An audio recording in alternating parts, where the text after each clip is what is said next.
இப்போ வந்து பேக்கு தைக்கிறேன். பேக்கில் வந்து இது வந்து அடிச்சுலாம் பரட்டல. நம்ம நார்மல் ப்ளவுஸ்க்கு எப்படி நெக் தைப்போமோ அதே மாதிரி தான் நெக் தைக்க போகிறேன். அதனால் அப்படியே அட்டாச்மெண்ட்டு தான் பண்ணுறோம் லைனிங்கை. பாருங்கள், இது இடுப்பு பக்கத்தில் ஒரு பட்டி வரும் இல்லையா, 1.5 இன்ச் பட்டி போடுவோம்ல நார்மல் ப்ளவுஸில், அந்த பட்டி. இப்போ லைனிங் கிளாத்தை மடிச்சுக்கிட்டேன். லைனிங் கிளாத்தை கரெக்டாக வச்சுட்டு சாரீ கிளாத்தை மடித்தாச்சு. மடித்து நம்ம அப்படியே ஒரு இன்ச்சுக்கு தையல் மடித்து 1 அல்லது 1.25 இன்ச் வைக்கலாம். 1.25 இன்ச்சுக்கு ஒரு தையல் போட்டு வச்சுக்கிறோம்.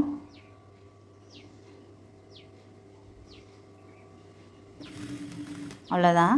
இப்போ இந்த டெய்லரிங் நமக்கு தெரிஞ்சுக்கிறதுக்கு கொஞ்சம் பொறுமையும் நிதானமும் கண்டிப்பாக நமக்கு வேணும். இது இருந்தால் மட்டும்தான் நம்ம வந்து டெய்லரிங்கை ஈஸியாக நம்ம கற்றுக்க முடியும்.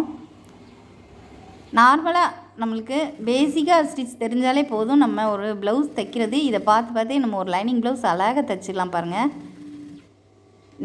நெக் சைடு அதே ரவுண்டை கரெக்ட் பண்ணி அப்படி வச்சு தான் ஒரு தையல் போடுறேன். பாருங்கள், உங்களுக்கு வந்து இது பிடிச்சி தைக்கிறதுக்கு சங்கடமாக ஒரு மாதிரி நழுவுற மாதிரி இருந்ததுன்னா நீங்கள் வந்து நம்ம பிரிக்கிற ஊசி வச்சுருப்போம் இல்லையா, அதை வச்சு ஷோல்டர் சைட்லேயும் சென்டர்லேயும் குத்தி வச்சுக்கலாம்.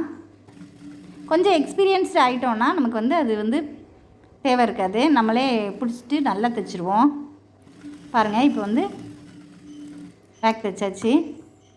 இதுலேயும் எக்ஸ்ட்ரா இருக்கிற பீசஸ்லாம் சாரீ கிளாத்லாம் கட் பண்ணி விட்டுறணும்.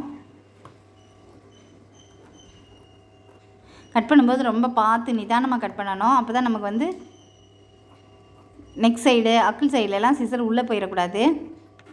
கரெக்டாக நம்ம கட் பண்ணி விட்டுக்கணும்.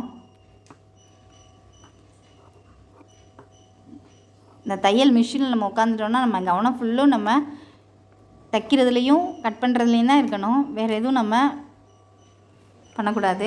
பாருங்கள், இப்போ பேக் முடிஞ்சு. இப்போ டாட் வந்து உங்களுக்கு மார்க் பண்ணி காட்டுறேன். பேக்கில் டாட் பிடிப்போம் இல்லையா, அந்த டாட் வந்து 3.5 இன்ச்சுக்கு நம்ம வந்து பிடிச்சிக்கணும். ரொம்ப சின்ன ப்ளவுஸ்னால் 3 இன்ச் பிடிச்சா போதும். இது வந்து 3.5 இன்ச் வைப்பேன் நான். 3.5 இன்ச்சுக்கு மார்க் பண்ணிக்கிட்டு டாட் பிடிக்கிறேன். பாருங்கள், டாட் நம்ம ஸ்டார்ட் பண்ணும்போது டாட் வந்து ஒரு 1/2 இன்ச்சில் ஸ்டார்ட் பண்ணணும். அப்புறம் கொஞ்சம் கொஞ்சமாக அப்படியே குறைச்சி இப்படி வந்துடணும். அவ்வளோதான், டாட் முடிஞ்சிச்சு. பேக்கில் இன்னொரு டாட்டும் அதே மாதிரியே பிடிச்சிருவேன். பாருங்கள்,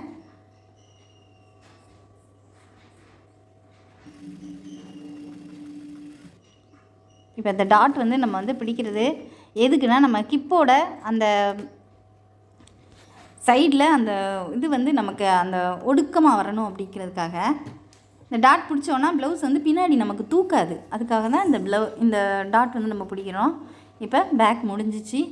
பேக் முடிஞ்ச உடனே அளவு ப்ளவுஸை வச்சு நம்ம பிடிக்கிற சைடை வந்து மார்க் பண்ணி வச்சுக்கிறோம். ஹிப்பில் எந்த இடத்துல நமக்கு பிடிக்கணும் அந்த இடத்துல ஒரு மார்க் போட்டு வச்சுக்கிறோம். பாருங்கள், இதான் நம்ம வந்து பிடிக்கிற அளவு. இப்படி செஞ்சு வச்சுட்டோன்னா நமக்கு பிடிக்கும் போது ஈஸியாக இருக்கும். அப்பப்போ அளவு ப்ளவுஸை நம்ம கையில் எடுக்க வேண்டியது இருக்காது.